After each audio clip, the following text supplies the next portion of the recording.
You have been here before. Not somewhere like here, exactly here. The same conversation going wrong in the same way. The same decision that felt different this time until it didn't. The same moment of recognition, arriving too late, with the same weight of a feeling you cannot quite name because naming it would require admitting something you have been avoiding. This is not bad luck. It is not weakness.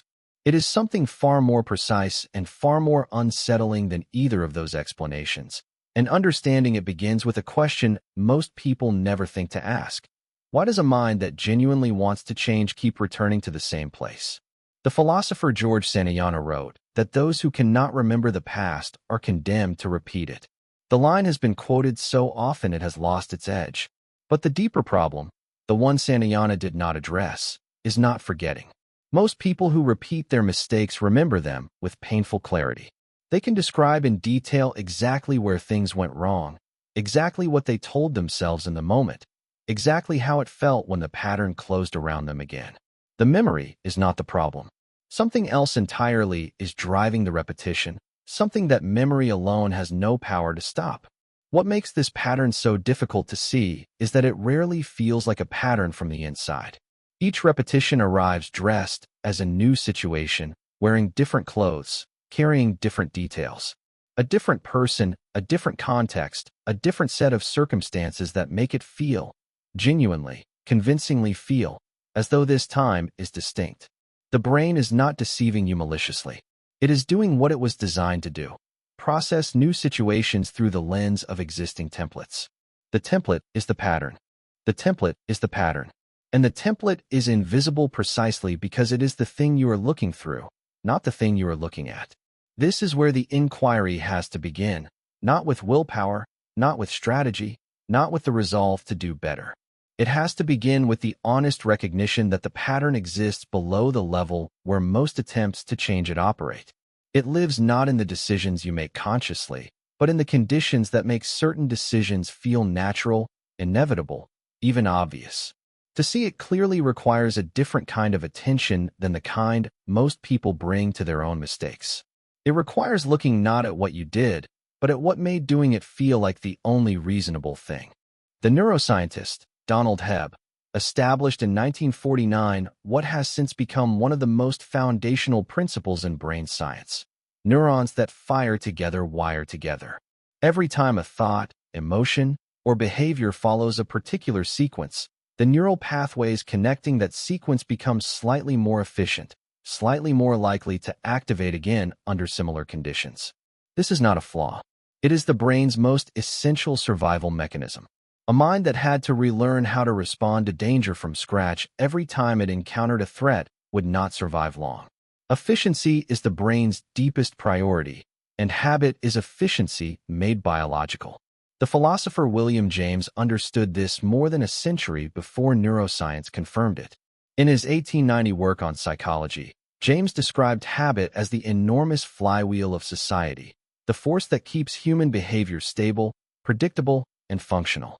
He wrote that by the age of 30, character has set like plaster for most people, not because people stop being capable of change, but because the neural grooves of repeated behavior have deepened to the point where alternative responses require enormous effort to generate. This is not pessimism. It is a precise description of what the brain does with experience. It converts it into automatic response, and it does so in the service of conserving energy for genuinely new challenges. What makes this especially relevant to repeated mistakes is the mechanism of familiarity itself. The brain does not evaluate options purely on their objective outcomes. It evaluates them, in large part, on their familiarity, their resemblance to patterns already encoded, already tested, already stored as known territory. A familiar option, even a painful one, requires less cognitive effort to process than an unfamiliar one. It generates less uncertainty. It activates fewer threat responses. And so the brain, operating as it was designed to, quietly steers toward the familiar, not because the familiar is good, but because the familiar is known. The mistake is not chosen. It is recognized. This is the first difficult truth of this inquiry. The brain that keeps returning to the same mistake is not broken. It is not weak. It is doing something impressively consistent, following a deeply worn path with the efficiency it was built to produce. Understanding this does not make the pattern easier to escape immediately, but it does make it possible to stop blaming the wrong thing. The problem is not character. The problem is architecture, a neural architecture that is very good at repetition and requires something quite specific to change. Here is something almost no one says aloud. Familiar pain is often preferable to unfamiliar uncertainty. Not consciously, not as a considered preference, but at the level where most decisions actually get made, below the articulate, rational surface of intention. The known mistake carries a strange and powerful appeal. You know what it costs. You have paid that cost before and survived it. The unknown alternative, however promising it appears in theory, carries a cost you cannot yet calculate. And to a system wired for threat detection, an uncalculated cost is more frightening than a known one, even when the known one is genuinely damaging. The psychologist Leon Festinger's work on cognitive dissonance captures part of this dynamic. When behavior and belief conflict, when you do something you know is wrong, the mind works to resolve the discomfort not by changing the behavior, but by adjusting the belief around it. The mistake gets reframed as an exception, as understandable given the circumstances, as less damaging than it really was. This is not dishonesty. It is a cognitive process so automatic and so fast that it is usually complete before the rational mind has even begun its assessment. By the time you think about what you did, the brain has already built a structure around it that makes it feel acceptable. There is also something deeper at work, something that takes the inquiry into more uncomfortable territory. Many repeated mistakes are connected to an identity, to a story about who you are that the mistake, paradoxically, confirms and maintains. The person who keeps choosing unavailable partners is not just following a habit loop. They may be inhabiting a story about what they deserve, what love looks like, what closeness is supposed to feel like. A story written long before they were old enough to evaluate its premises. The mistake is the story enacting itself. And changing the mistake requires something that goes beyond the decision itself. It requires examining the story beneath it, which is often the last thing a person wants to do. What makes the comfort of known mistakes so difficult to address is precisely that it is genuine comfort. It is not irrational. The familiarity is real. The reduced uncertainty is real. The sense of inhabiting known territory is real. This is why the standard advice, just make different choices, just be more aware, just try harder, so consistently fails. It addresses the surface of the behavior without touching the function the behavior is serving. And a behavior that is serving a function does not stop simply because you decide it should. Perhaps the most important and least discussed truth about repeated mistakes is this. Knowing is not the same as changing. It is not even close. Across psychology, neuroscience, and philosophy, the evidence on this point is overwhelming and consistent. And yet the assumption that awareness produces change is so deeply embedded in how people think about self-improvement that it functions almost as an unexamined article of faith. You understand the pattern. You can describe it in precise detail. You can see it coming. And then you watch yourself walk into it anyway, with a clarity that makes the experience not just painful, but bewildering.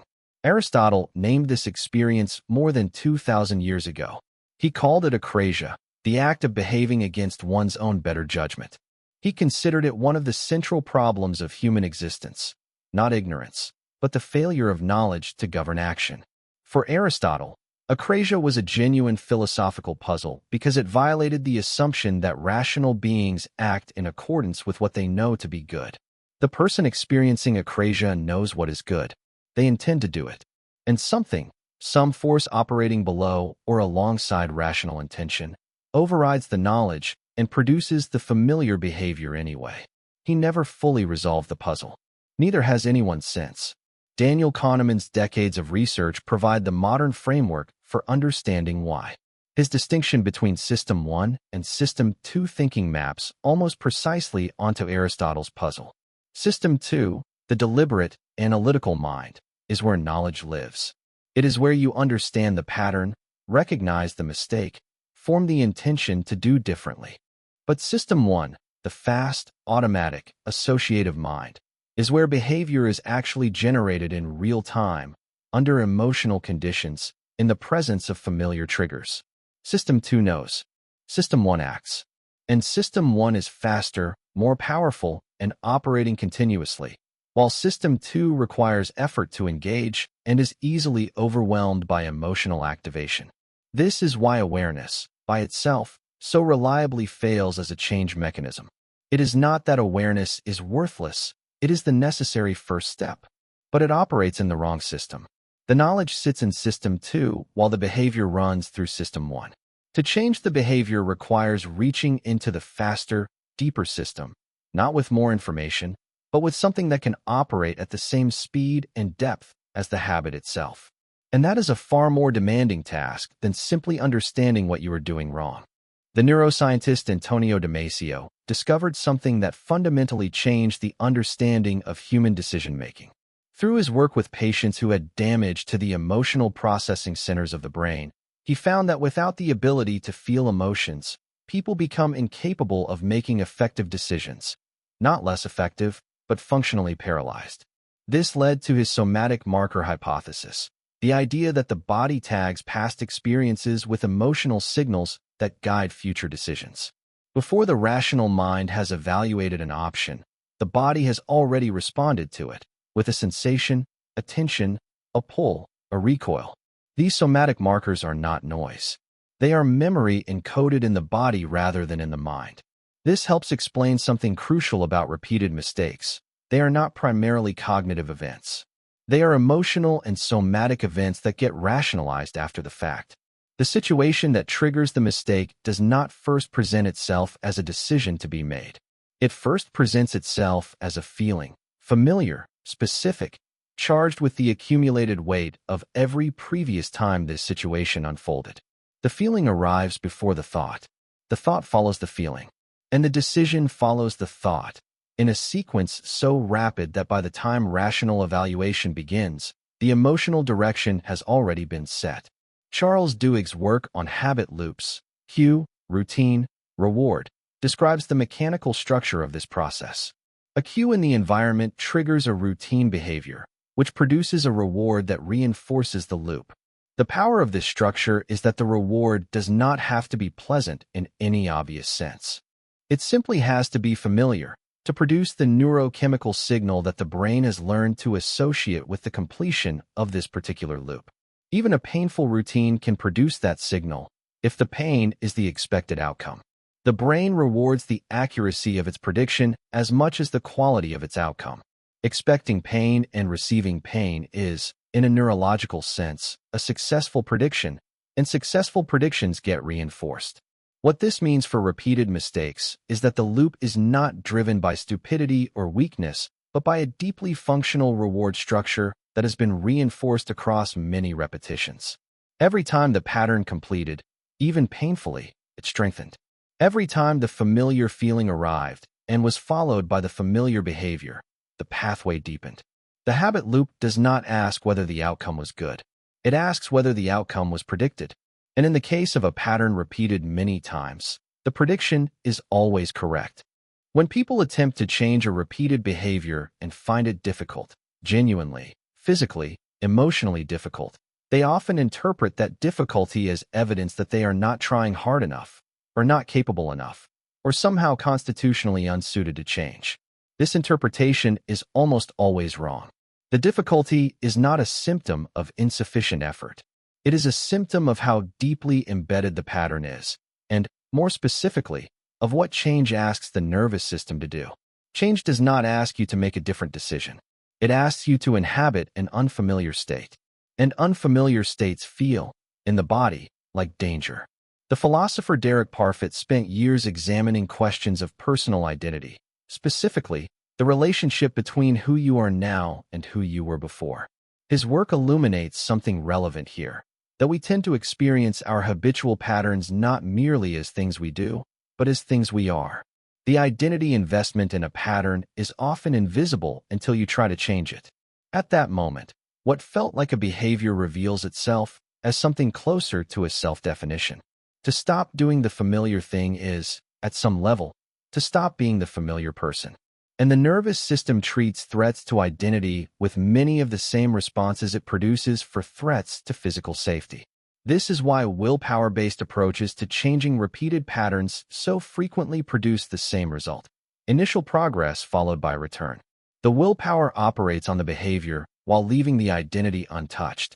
The person changes what they do without changing who they understand themselves to be, and the identity, like a stretched rubber band, eventually snaps back to its resting shape, pulling the behavior with it.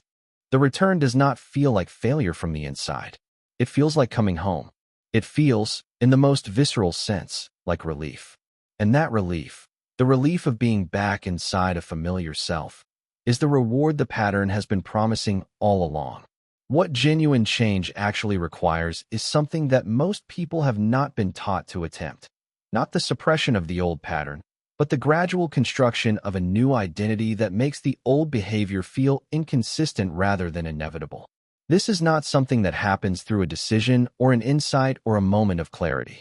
It happens slowly, through repeated small experiences of being different, of surviving the unfamiliarity, of discovering that the unknown territory does not destroy you, of accumulating evidence that a different version of yourself is livable. There is a sentence that almost everyone who has ever repeated a mistake has said to themselves. It arrives with the full conviction of genuine belief. It feels not like self-deception, but like clear-eyed reassessment, like a sober evaluation of new circumstances that justify a fresh outcome. The sentence is, "This time is different." It is, for most people, the most frequently uttered and most consistently wrong prediction they make about their own lives. And the most disturbing thing about it is not that it is wrong, but that it feels so completely right in the moment of its utterance. The psychologist Tali Sharot's research on optimism bias documents a related mechanism. The human brain systematically overestimates the probability of positive future outcomes and underestimates the probability of negative ones. This is not a malfunction. Optimism bias is one of the most adaptive features of human cognition, enabling people to take the risks necessary for growth and survival. But in the context of repeated patterns, it produces a specific and costly distortion: the genuine inability to weight past evidence correctly when evaluating a familiar situation. The past mistakes register in memory, but their predictive weight is discounted in favor of the current situation's apparent novelty. What makes this especially precise is that the differences the person identifies are usually real. This situation is not identical to the last one. This person is not exactly like the previous ones. These circumstances have genuine features that distinguish them. The illusion is not in the observation of difference. It is in the assumption that surface differences predict different outcomes when the underlying pattern that generates the outcome remains unchanged. The variables have shifted. The structure has not. And it is the structure, not the variables, that determines where the story ends. Recognizing this illusion does not make it disappear. It is too fast, too convincing, and too deeply intertwined with the hopeful parts of human nature to be eliminated by understanding it. But recognizing it does create the possibility of a pause, a moment of genuine questioning between the arrival of the conviction and the action it motivates. That pause is not comfortable. It requires holding open a question that the mind desperately wants to close. But it is in that narrow, uncomfortable space that something different becomes possible, not guaranteed, not easy, but genuinely possible for the first time. Most people, when they realize they are in the grip of a repeated pattern, respond with a strategy that feels entirely reasonable. They construct an argument. They list the reasons this behavior is harmful. They rehearse the consequences. They build a logical case, thorough and accurate, for why they should do otherwise. And then the trigger arrives, the familiar situation, the familiar feeling, the familiar pull, and the argument, however well constructed, simply does not show up at the critical moment. It is not that the logic was wrong. Logic rarely shows up to a habit fight. Aristotle's concept of akrasia goes deeper than most modern frameworks acknowledge. He recognized that the problem was not insufficient knowledge or insufficient reasoning. The problem was that reason and desire operate through different parts of the soul, different faculties, different speeds, different authorities over action. Desire, in Aristotle's framework, is not irrational. It has its own intelligence, its own perception of what is good. But it operates on a timescale and through mechanisms that are not subordinate to rational argument. You cannot reason your way out of a habit because the habit does not live in the part of you that reasons. The implications of this are significant and largely ignored by the standard discourse around self-improvement. If reason alone cannot override habit, then the enormous industry built around self-knowledge, the books, the frameworks, the techniques for understanding your patterns, is addressing only part of the problem, and perhaps not the most important part. Understanding what you do and why is valuable, but it is not sufficient. The change has to happen at the level where the behavior actually lives, in the body, in the environment, in the emotional architecture of the situations that trigger the pattern, not just in the mind that observes it. This is not a counsel of despair. It is a redirection of effort toward where the leverage actually exists. The question shifts from, how do I convince myself to do differently, to, how do I change the conditions under which the familiar behavior feels inevitable? These are very different questions, and they lead to very different places. The first keeps the work inside the head. The second moves it into the world, into the structure of situations, the design of environments, the relationships and rhythms and contexts that either support the pattern or quietly undermine it. No pattern exists in isolation. Every repeated behavior is embedded in an environment that has been shaped, over time, to support it, and that shapes, in return, the conditions under which the behavior feels inevitable. The people around you, the spaces you inhabit, the routines that structure your days, the objects in your immediate surroundings. All of these form a kind of external scaffold for your internal patterns. They are not neutral. They are active participants in the repetition, continuously providing the cues that trigger the familiar loops, continuously reinforcing the identity that the loops maintain. The psychologist Kurt Lewin formulated this as what he called the field theory of behavior, the understanding that behavior is always a function of the person in interaction with their environment, never of the person alone. The mistake of focusing exclusively on the individual, their willpower, their awareness, their intention, is that it ignores the field in which the individual is operating. Change the individual without changing the field, and the field will shape the individual back toward the familiar pattern with a consistency that makes individual effort look futile. This is not because people are weak. It is because environments are enormously powerful, and we dramatically underestimate them. This is why the same person can behave very differently in different environments, not because they are inconsistent, but because the pattern depends on the cues the environment provides. Remove the cues, and the pattern loses its triggers. Change the social environment, and the identity that the pattern maintains loses its audience. Alter the physical space, and the automatic sequence that felt inevitable in the old space becomes, simply, less automatic. The environment is not the whole explanation, but it is a far larger part of the explanation than most people give it credit for. And it is far more amenable to change than the deeply encoded patterns that the environment supports. What this means practically is that the work of changing a repeated pattern is not only internal work. It is also environmental work, deliberate, concrete attention to the conditions that make the pattern possible, not as a substitute for the internal work, but as its necessary complement. Because the most insightful person in a carefully arranged environment that supports their old pattern will, eventually and predictably, produce their old behavior. The insight changes what they know. The environment changes what they do. Even when a pattern is genuinely interrupted, even when a person successfully makes different choices for a period of time, there is often a pull back toward the familiar that arrives not as a conscious decision, but as something closer to gravity. The old relationship style, the old self-sabotaging behavior, the old way of responding to stress or conflict or intimacy, it returns not because nothing changed, but because the changes happened in the visible layers while the deeper layers remained intact. And the deeper layers, patient and persistent, eventually reassert themselves with a quiet power that rational intention cannot easily match. Carl Jung called what operates in these deeper layers the shadow, the accumulated, unexamined, often disowned parts of the self that continue to drive behavior from below the surface of conscious identity. For Jung, The patterns people repeat most stubbornly are precisely those most connected to shadow material, to early experiences, unprocessed emotions, and beliefs about the self that were formed before the person had the capacity to examine them. The shadow does not respond to argument or resolution or the construction of new habits. It responds to something slower and more demanding, genuine encounter with what has been avoided. The pull back to old decisions is not weakness. It is the self-consistency of a system that has not yet been changed at its roots. The return is actually informative. It reveals, with uncomfortable precision, the depth at which the pattern operates and the degree to which the changes attempted so far have been shallow. Not useless, shallow. The work has been real.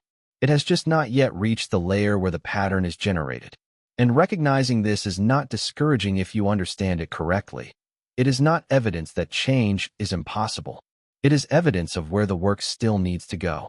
Viktor Frankl wrote from the extreme conditions of a Nazi concentration camp about what he called the last of the human freedoms, the freedom to choose one's attitude toward any given set of circumstances. Between stimulus and response, he observed, there is a space.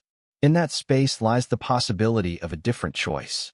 For most repeated patterns, that space is very small, almost imperceptible, narrowed by habit, by emotion, by the speed of automatic response. But it exists, and the entire work of changing a pattern is, in a sense, the work of finding that space, widening it, and learning to live in it long enough to make a different move.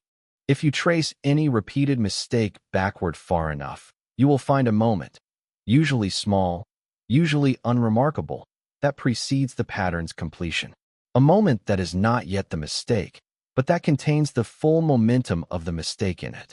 A feeling that has arrived, a familiar situation that has been recognized, a pull that has begun. The pattern is not yet complete, but it is already running, and the critical question is not how to stop it once it is fully underway. It is whether it is possible to recognize this specific moment, in real time, as the moment before the pattern rather than just another moment. This recognition is genuinely difficult, and it is worth being honest about that difficulty. The moment before the pattern does not feel like a warning. It feels like a beginning, often a pleasant one, charged with the particular energy of the familiar. The cue has been triggered. The routine is activating. The anticipated reward has already begun to exert its pull. To recognize this as the moment before the pattern requires a quality of attention that is different from ordinary awareness. Something more like the awareness of a person who has learned to watch the beginning of a known sequence from a slight distance, without being entirely inside it. The Stoic philosophers called this practice prosok, sustained, continuous attention to the present moment and its contents. Marcus Aurelius, who governed an empire and presumably had vast external demands on his attention, returned to this practice throughout his private journals. The discipline of noticing what is arising before it has fully arrived, of catching the impulse at its origin rather than at its expression. This is not a technique that produces results the first time it is attempted. It is a practice in the most literal sense, something that develops across repetition, across failures to catch the moment, across the gradual, imperfect accumulation of experience with one's own patterns. What changes when the moment before the pattern is recognized, even occasionally, even imperfectly, is not the pattern itself, at first. What changes is the relationship to the pattern.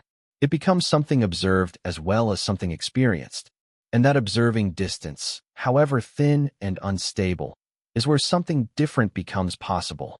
Not guaranteed, not permanent, but possible. And possibility, in a pattern that has felt like destiny, is a genuinely significant thing. There is a specific quality to the moment when a pattern is seen clearly for the first time, not theorized about, not analyzed after the fact, but seen in real time, in full operation, with the particular clarity that comes from catching something that has always been moving too fast to catch. It does not feel triumphant. It does not feel like a breakthrough in the cinematic sense. It tends to feel quiet and strange and slightly vertiginous, like looking at something that has always been there and suddenly being unable to understand how you did not see it before. And with that seeing comes something that is not yet change, but that is, perhaps, its most essential precondition. What changes is the relationship between the self and the pattern. Before the moment of genuine seeing, the pattern and the self are largely indistinguishable. The pattern is what the self does, and what the self does feels like what the self is. After the moment of seeing, even if the behavior continues for a time, the identification has been interrupted. The pattern is now something the self has, not something the self is. This distinction is subtle, but it is not trivial. It is the difference between being caught inside a current and being able to see the current from the bank, even while you are still in it. The Buddhist concept of vipassana, insight, clear seeing, describes this shift with precision that psychological frameworks sometimes lack. The practice does not aim to eliminate unwanted mental events. It aims to change the relationship to them, to see them arising, to observe their nature, to recognize them as events rather than as reality itself.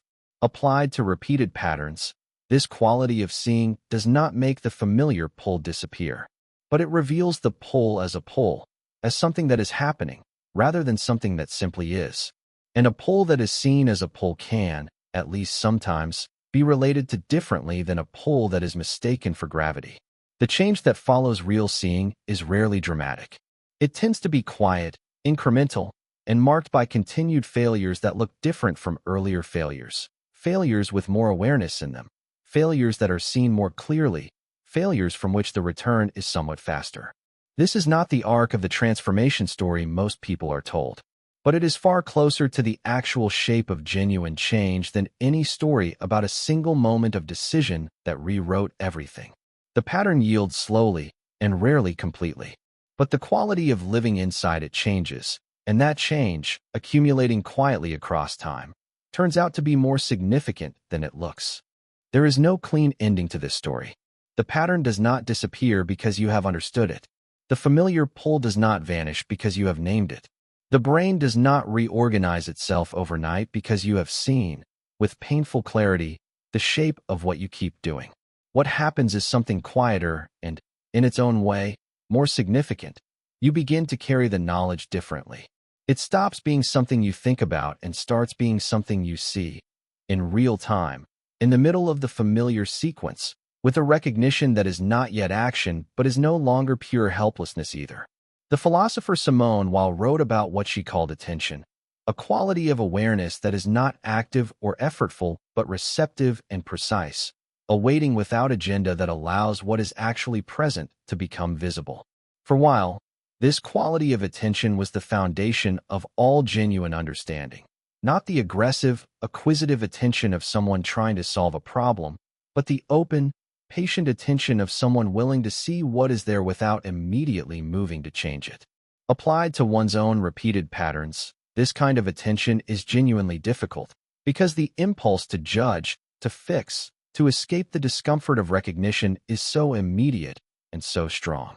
But without it, what passes for self-knowledge is often only self-narration. What this video has been moving toward is not a solution. It is a different quality of seeing. The recognition that the pattern you keep repeating is not evidence of a broken self, but evidence of an intact system doing precisely what systems do, maintaining themselves, reproducing their conditions, resisting disruption with a consistency that looks, from the inside, like fate. You are not condemned to this, but you are also not going to escape it through force of will alone, or through understanding alone, or through any single intervention that addresses only one layer of something that runs through many. The first time you see the pattern clearly, really see it, in the moment, without the usual protective distance of retrospect, something shifts that cannot be unshifted. You cannot go back to not knowing the shape of it. You cannot return entirely to the version of yourself that was inside the pattern without any awareness of being inside it. That seeing is irreversible, even if the behavior continues for a time. And in that irreversibility, there is something, not a promise, not a guarantee, but something real and durable that was not there before. The pattern is the same, but you, seeing it, are already not quite the same person who walked into it last time.